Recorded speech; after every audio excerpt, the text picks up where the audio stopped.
6 సంవత్సరాలున్న పిల్లల్లో haemoglobin 10 points మాత్రమే ఉందా? ఇది నార్మల్ కాదు. చాలా మంది పేరెంట్స్ వాళ్ళ పిల్లల బ్లడ్ రిపోర్ట్స్ చూసి 10 పాయింట్స్ అని ఉన్నా సరే ఇగ్నోర్ చేస్తున్నారా? స్కూల్ కి వెళ్లే వయసులోనే అలసట, కాన్సంట్రేషన్ తగ్గడం, తరచూ జలుబు ఇలాంటివన్నీ వస్తున్నాయా?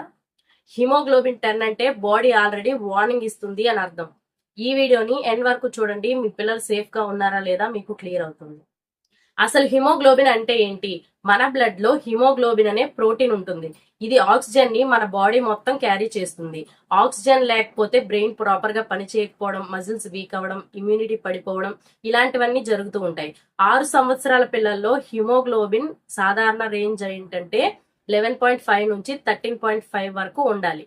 10 పాయింట్స్ అని అంటే మైల్డ్ అనిమియా కేటగిరీ కిందకు వస్తుంది. ఇది సాధారణం కాదు. ఇది పర్లేదు అనుకునే లెవెల్ కాదు, అటెన్షన్ కావాలి అనుకునే లెవెల్. బాడీకి ఆక్సిజన్ తక్కువగా ఉన్నప్పుడు మనకు చూపించే 5 వార్నింగ్ సిగ్నల్స్. ఫస్ట్ వన్, త్వరగా అలసిపోవడం. అంటే 10 నిమిషాలు ఆడితేనే కూర్చోవడం, స్టెప్స్ ఎక్కితే అలసిపోవడం, ఊపిరాడినట్టు ఉండడం. సెకండ్ వన్, చదివేటప్పుడు ఫోకస్ లేకపోవడం. అంటే హోంవర్క్ 5 మినిట్స్లోనే బోర్ అనిపించడం, టీచర్ అటెన్షన్ లేదు, సరిగ్గా వినడం లేదు అని కంప్లైంట్స్ చేస్తూ ఉండడం. అండ్ థర్డ్ వన్, ముఖం పసుపు లేదా పేలగా కనిపించడం. ఎలా అంటే లిప్ కలర్ లైట్ అవ్వడం, నైల్స్ పింక్గా కాకపోవడం. అండ్ ఫోర్త్ వన్, తరచూ జలుబు. నెలలో 2-3 సార్లు జలుబు రావడం, ఇమ్యూనిటీ వీక్ అయిపోతుంది దీని వలన. అండ్ ఫిఫ్త్ వన్, ఆకలి తగ్గడం, ఫుడ్ చూసి ఇంట్రెస్ట్ లేకపోవడం, మిల్క్ మాత్రమే తాగుతూ ఉండడం. ఇలాంటివన్నీ స్మాల్ ఇష్యూస్ అయితే కాదు, బాడీలో ఆక్సిజన్ సప్లై తక్కువగా ఉందని మనకిస్తున్న సిగ్నల్స్. అసలు పిల్లల్లో బ్లడ్ తగ్గిపోవడానికి 4 reasons. First one, white rice ఎక్కువగా తింటూ లీఫీ వెజిటబుల్స్ని తక్కువగా తినడం. అండ్ సెకండ్ వన్, రోజుకు 3-4 గ్లాసులు పాలు ఎక్కువగా తాగుతూ ఉండడం. పాలు ఐరన్ అబ్జర్బేషన్ని బ్లాక్ చేస్తుంది. And third one, biscuits, chips daily తింటూ ఉండడం. దీని వలన న్యూట్రిషన్ 0 అవుతుంది.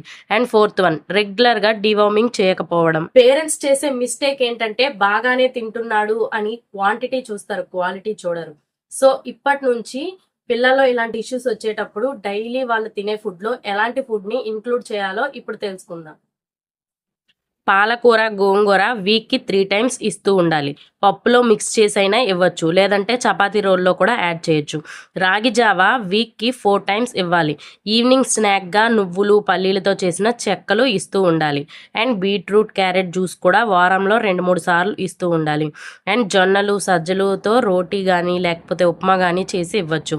మెయిన్ విటమిన్ సి కూడా చాలా ఇంపార్టెంట్. మనం తినే ఫుడ్లో లెమన్ యాడ్ చేయడం వల్ల మనకు విటమిన్ సి వస్తుంది. అండ్ ఐరన్ అబ్జర్బేషన్ కూడా బాగా అవుతుంది. హిమోగ్లోబిన్ 9 పాయింట్స్ కంటే తక్కువ ఉన్నట్లయితే సెల్ఫ్ ట్రీట్మెంట్స్ వద్దు, వెంటనే పీడియాట్రిషియన్ ని కన్సల్ట్ చేయండి. ఐరన్ సిరప్స్ లాంటివి డాక్టర్ అడ్వైస్ తో మాత్రమే యూజ్ చేయండి. సో ఇప్పటి నుంచి 6 సంవత్సరాలు ఉన్న పిల్లల్లో బ్లడ్ 10 పాయింట్స్ మాత్రమే ఉంటే వెంటనే పానిక్ అయిపోవద్దు, అలానే ఇగ్నోర్ కూడా చేయొద్దు. ఈ స్టేజ్ లోనే కరెక్ట్ స్టెప్ తీసుకోవడం వలన పిల్లల brain development and immunity growth safe అవుతాయి. లేట్ గనక చేస్తే long term weakness, learning issues ఇంకా ఎక్కువ అయ్యే ఛాన్సెస్ ఉంటాయి. సో ఇప్పటి నుంచి రిపోర్ట్స్ చూసి పర్లేదు అని వదిలేయకండి. పిల్లల గురించి అండర్స్టాండ్ చేసుకొని వెంటనే కరెక్ట్ స్టెప్ అయితే తీసుకోండి. ఈ వీడియో ఇన్ఫర్మేటివ్ గా ఉంది అనుకుంటే తప్పకుండా వెంటనే వీడియోని షేర్ చేయండి. పిల్లల గురించి ఇంకా హెల్త్ అండ్ డెవలప్మెంట్ గురించి ప్రాక్టికల్ వీడియోస్ కోసం ఛానల్ని ఇప్పుడే సబ్స్క్రైబ్ చేసుకోండి.